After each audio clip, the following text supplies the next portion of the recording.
Greetings, greetings, greetings, royal family. I'm back. Sistas, episode 20. So we're almost done. Okay. I sound like I'm laughing because I just finished watching Sistas. And I just want to know what in the Beelzebub is going on here. Okay?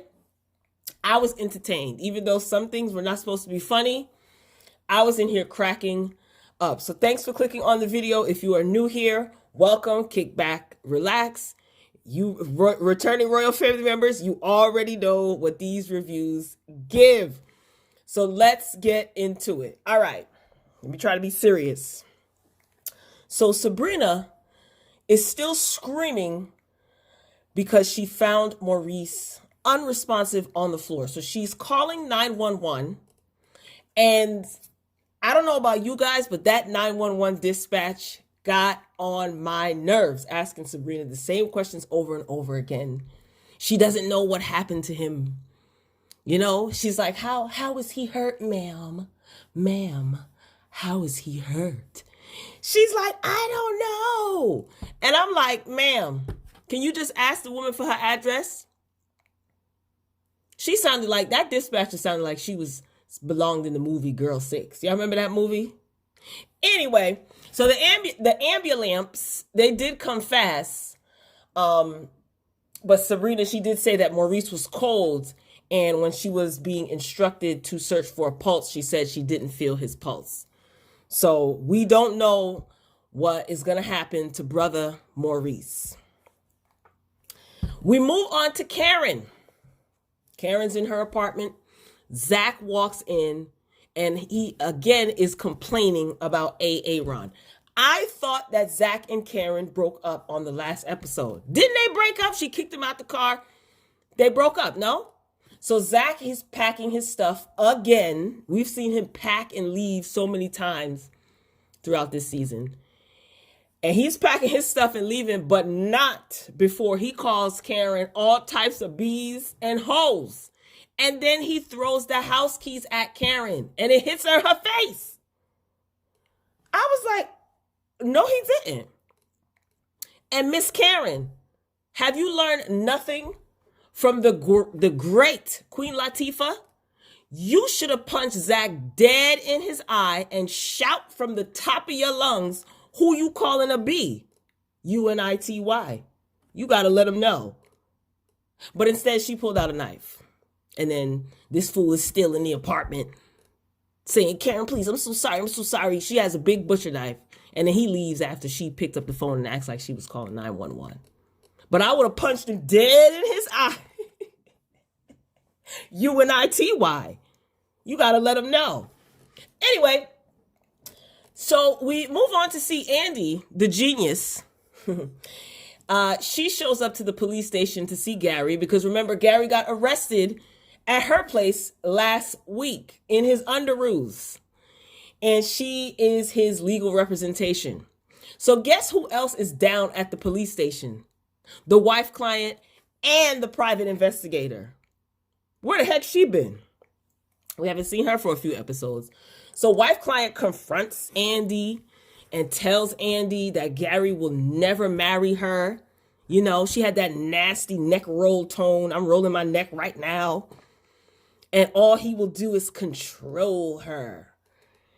And Andy is just like, I'm not gonna tell you again to get out of my face. So the private investigator lady is trying to tell wife client like, hey, Jasmine, stop, just stop. And the wife client basically asks the private investigator lady, where were your antennas when Gary was down at Andy's house last night? And then she ended up firing her. She told her, you're fired. There was a lot going on in this episode, a lot. So wife client, she leaves, and then the PI lady, she tells Andy that, because I was wondering too, what the heck was the wife client doing at the police station the same time Andy gets down there? So PI lady tells Andy, look, wife client was down here pressing, filing a police report. And and pressing charges on Gary because wife client said that Gary beat her. And she had bruises all over her, and she said that they were because Gary put hands and feet on her. So again, wife client fired the private investigator lady. So PI lady, she's telling Andy that she needs to look into the relationship between Morris and the wife client. And she says, I heard what Morris tried to do to you. So I think she handed her a paper with some information. Now, y'all remember what I said about Morris and wife client? Do y'all remember? Me either. But it was something along the lines of them working together and possibly messing around. I remember saying that. Anyway, the PI lady says that, she knows Morris, and she gives her information about some people. And she's like, this is information that you could use against him, yada, yada.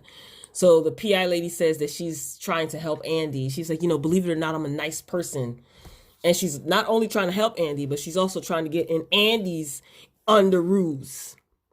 And I'm like, if this private investigator lady don't march her little drummer boy looking behind somewhere, get out of here. So then we move on to see Andy. She's in the room talking to Gary.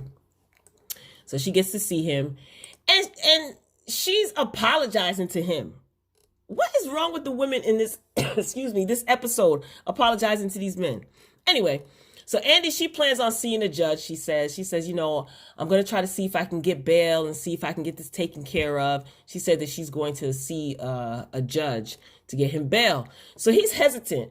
And he's just like, how do you know this judge? Like, he's like, you know what? Never mind. I'll post my own bail. So he ends up telling Andy that he heard that Andy be flirting with the judges down to the courthouse. And he said that he heard this from Maurice and wife client. And I said, uh-oh. So Morris, why did I say Maurice? Morris. So Morris is over here spreading rumors. Or is Andy really a thought pocket and we don't know yet? So basically Gary thinks that Andy is a HOE. And she, of course, gets offended and she storms out. So she's going to try to see if she can help him one way or another. So we move on to see Sabrina. So she runs into Calvin in the hospital waiting room, and Calvin thinks that she's following him. So he's like, I wish you would just leave me alone. This is not a good time. She's not even paying him any attention. So, there's two detectives that come up to Sabrina in the waiting room, and Calvin is listening to Sabrina basically tell the cops what happened to Maurice. So after the cops leave, he ends up coming, sit next to her again. He comes back over to Sabrina and starts, she starts calling herself stupid. He's trying to console her, and she was like, oh, this is my fault. I'm so stupid. And she's blaming herself for Maurice being attacked. Oh, God. Danny ends up arriving. She comes to support Sabrina. So they're waiting to see if Maurice will be okay. Again, Sabrina, she's blaming herself. So Calvin says, let me go see what I can do. Let me go talk to the doctors. So Calvin got pulled in the hospital, but Sabrina couldn't go try to see the doctors to get an update on Maurice. Okay, but whatever. We are playing along. We're playing along. Okay, I don't want to nitpick. Anyway, so Calvin, he comes back and he tells Sabrina that, the doctors will be out to see you shortly. So Sabrina was about to call Maurice's mom. And Calvin tells her, no, hang up the phone. Don't call his mother because his mother doesn't accept him.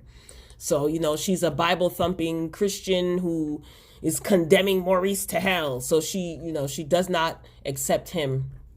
And Calvin starts going in on Sabrina, saying that she judges people. And he's like, you don't know ish about me. It's like, Sabrina cannot catch a break with this guy. He really got defensive. He got mad defensive. And it's like, this is why I can't deal with this Calvin storyline. It's a joke. And Sabrina is like buying into this crap. Anyway, let's move on. God, these two idiots. Zach calls Karen. I mean, not Karen, Danny. Danny is still in the waiting room with Sabrina. So Zach, he's on his bike with his one bag. He ends up calling Danny. He says, look, I got $2,000. I need a place to stay for as long as I need to stay.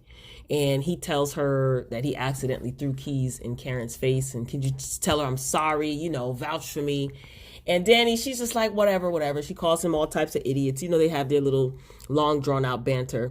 Danny, I noticed, is feeling some type of way throughout this episode because Rodeo hasn't called her or texted her all day. Mind you, she told this man just last episode not to call her and text her so much and back up off her. So you got what you asked for, idiot. Speaking of idiot, we see Andy. She's on her way to the hospital, but not before she stops by Morris's office because she feels that she has something that will take him down. Andy is so bright, isn't she? Anyway, so she marches into Morris's office and she threatens to go public about him assaulting other women if he doesn't drop the charges against Gary, among other things. So he ends up calling Jasmine on the phone, and so he agrees. He was like, all right, I'll drop the charges. I won't get you disbarred. I'll drop the lawsuit against your firm, yada, yada. So he calls Jasmine and she addresses Morris as baby. I told y'all they were sleeping together. I told you. So I guess Andy feels like all is well now, huh? We move on to see Karen. She showed up at the hospital and she's talking to Danny, who's basically trying to stick up for Zach. She's not trying to hear it. She says she doesn't care. It's over. It's over. Andy, she shows up and they're talking, wondering what's happening. Sabrina, she was at the bathroom, but she ends up running into Calvin, one of Calvin's fathers, in the hospital. This is the same one who came to see her at the bank, at her job. And this man asked Sabrina if she knew that his husband was in the hospital and he had stage 4 cancer. I'm like, I don't know. That just rubbed me the wrong way. You know what I mean? Because here it is again. Sabrina's allowing, her character is just like taking a back seat to everybody else. Like, anyway, whatever. So Calvin, he walks up and he was like, Dad, is she bothering you? Get away from my father. And his father is just like, no, like, what are you talking about? Because he doesn't know that there's static between the two of them. And then he says to Sabrina, how do you know my father? And he's just all aggressive. And Sabrina, she tells Calvin, look, I don't have time for this. And she walks off. So at this point, I realize he doesn't know that his father came to actually visit Sabrina. You know what I mean? He doesn't know that his father knows who Sabrina is. I almost shed a tear when Sabrina actually walked off from Calvin and just was like, Calvin, I don't have time for this, and just stomped off. I was like, okay, finally, but I knew it was short-lived. Anyway, so his father, Calvin goes into the room where both of his fathers are. One of his fathers is dying from cancer, so he's laying in the hospital bed. And his father tells him that he went to see Sabrina and that he feels that Sabrina really loves him. I've seen it in her eyes. The way you talk about her, you love her. And now Calvin's other father, who is laying in the bed, he's sick, he's dying. So all of a sudden he musters up the breath to say, you know what? I was about to imitate him, and I'm not going to do that. No. Anyway, he just basically says, go get her. So he musters up the strength to say, go get her, like telling Calvin, like, go after her. And I'm just like, oh my God, I can't. Anyway, so Calvin, he's like, oh, Calvin, can I talk to you for a second? Sabrina, can I talk to you for a second? And Danny's like, no, what do you have to talk about? Without hesitation, Sabrina says, yes. So they're sitting off and they're talking, and he says that he's sorry for being a jerk to her. Sabrina says, no, I should be sorry. I'm like, oh my God, are you serious? I'm literally shaking my head right now. Y'all. I know y'all can't see me. So then he goes on to talk about, this is Calvin and Sabrina. He goes on to talk about all of this judgment that he gets. He's like, this world is just so judgmental. And Sabrina says, I understand. I get it. And basically, she tells him that he's perfect. Because he asked her, what is it that you like about me? So she tells this man that he's perfect. Again, her feelings and emotions take a back seat. So next thing I know, I hear, what can I do to fix this? This is what Sabrina says. What can I do to fix this? Calvin replies, just give me time. And I'm like, time? Time? Are you serious? Time to do what? To figure out your identity crisis? At this point, Calvin's father walks into the waiting room and he's crying. He walks in to say that his other father passed away. So that's where the episode ends. So I did see the preview for next week, and it just basically looks like next week we will continue to see more trauma bonding. You know, it looks like Calvin and Sabrina were in her apartment toasting. Again, trauma bonding. So we shall see what will happen. I just wish that this Calvin and Sabrina relationship would have ended. This is bad. This is so bad. This is so bad. So it's like Sabrina's emotions and feelings have to take a back seat to this guy who's been nothing but a jerk to her and angry. And she's been begging him to talk to her and pay her attention. And now that you have his attention, he is going to do nothing. I'm pretty sure this is how the writing is going to go. He is going to be lashing out because his father died. One of his fathers died. And he's going to expect Sabrina to show support. So the things that Sabrina initially didn't even really like about this guy, that she doesn't like in men, she's going to be guilted into accepting, because not only has his father come to see Sabrina, Calvin lost his father, and she's going to give him a pass because he is suffering a great loss. I could be wrong, but if I'm not, you heard it here first. So Royal Family, be sure to get down in the comments and share your thoughts. If you saw the episode, let me know what you think. You know, let's just keep it lighthearted and fun. I know that this is a trying time, a stressful time. Listen, I am on quarantine island with the rest of you guys. We're just in separate locations. So let's just keep it lighthearted and fun. Be sure to like the video if you enjoyed the commentary. Share the video. I don't mind. Be sure to check out the other awesome content on the channel. There's plenty to choose from. So Royal Family, this was actually entertaining. This was fun. So for I don't know how many episodes are left, but I am going to try to make the best of a bad situation. And I hope you guys do the same. Royal Family, I love you for listening. And until next time, peace.